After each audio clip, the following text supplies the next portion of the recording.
everyone, Physics here. Today I will provide you with a tutorial of how to use the HTS/AD along with the AGM-88 HARM. This tutorial is not meant to be an in-depth look on the inner workings behind the functionality of the HADs. This is just an overview.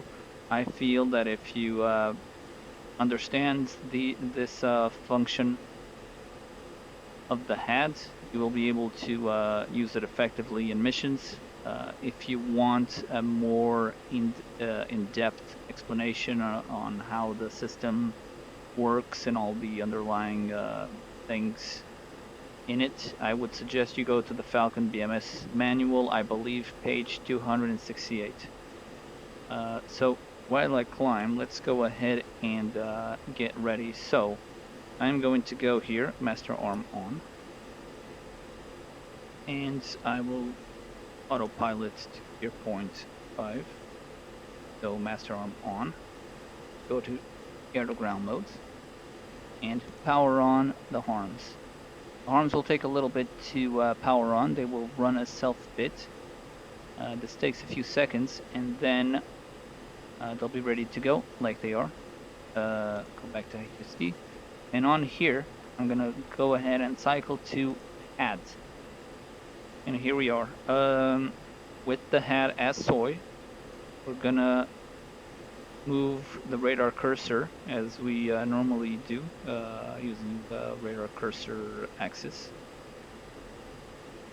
So we have yellow and green icons. These yellow icons with chevrons, these are pre-planned steer points.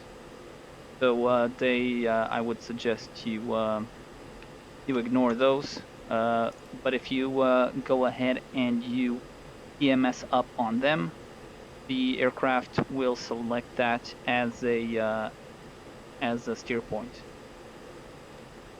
The yellow icons are emitters that are emitting signals. The green icons are emitters that have been detected before but either stopped emitting or are behind the 3-9 line of your aircraft. So when we move the radar cursor, I'm going to go ahead and TMS up. Now it's purple. It has a purple box around it. Now it has a solid box. This means that this target has been handed off to the harm. Now if I move on to a second one, TMS up. Now this is my primary target, and that one back there is a priority target. And I can do a third one, like so. And the priority targets have circles around them. The primary target has the box either unfilled or completely filled with the purple color. You can cycle between these using TMS right.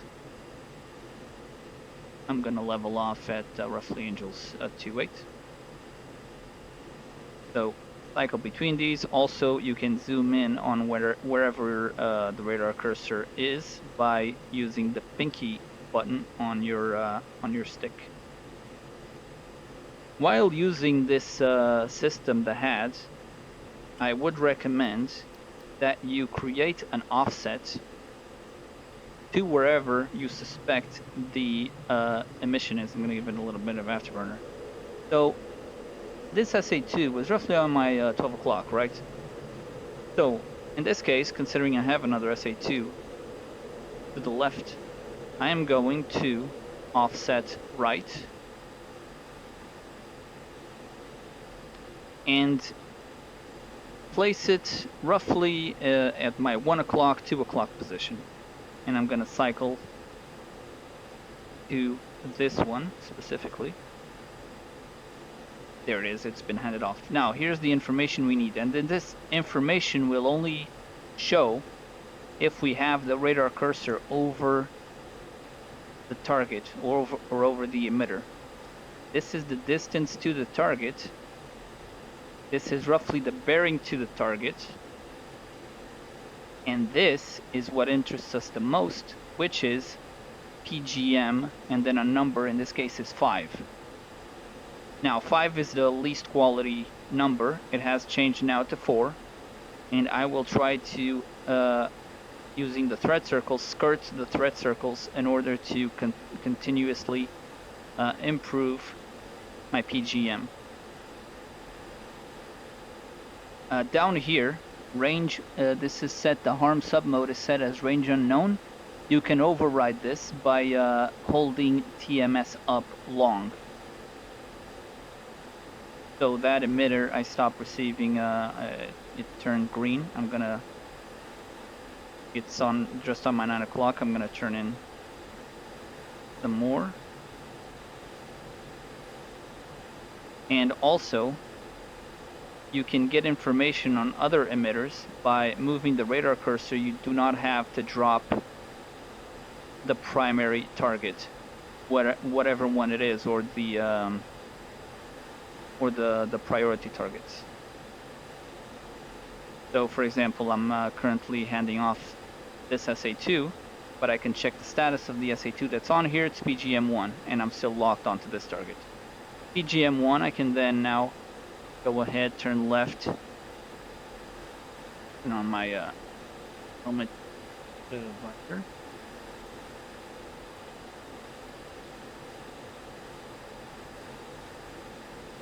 By default, the harm submode is range unknown, but it has changed because I locked it up on PGM1. It is now equation of motion. So I should be within parameters. Press and hold the pickle button, and magnum. Okay, the harm, as most of you know, is a fire and forget weapon. So I'm gonna go ahead and come off left.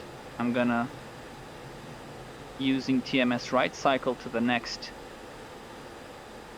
priority target, which has become primary target. Here's an SA4, but I will ignore that for now. This SA2 is PGM1. I am going to turn into it. This other SA2 might engage me, but I am going to go ahead and shoot this SA2, second SA2, and magnum. And I am gonna go evasive. Turn on my jammer. Caution. Caution. Aircraft telling me to go Cat 1.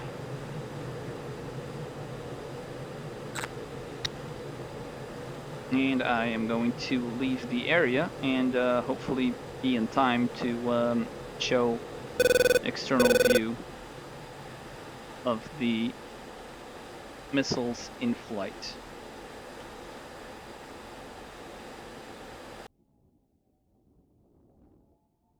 So the other one has either impacted or timed out. This one is still flying in.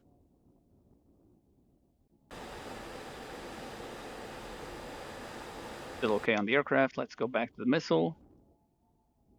Here it is. I don't see much down there, but hopefully it is seeing. I see some vehicles down there.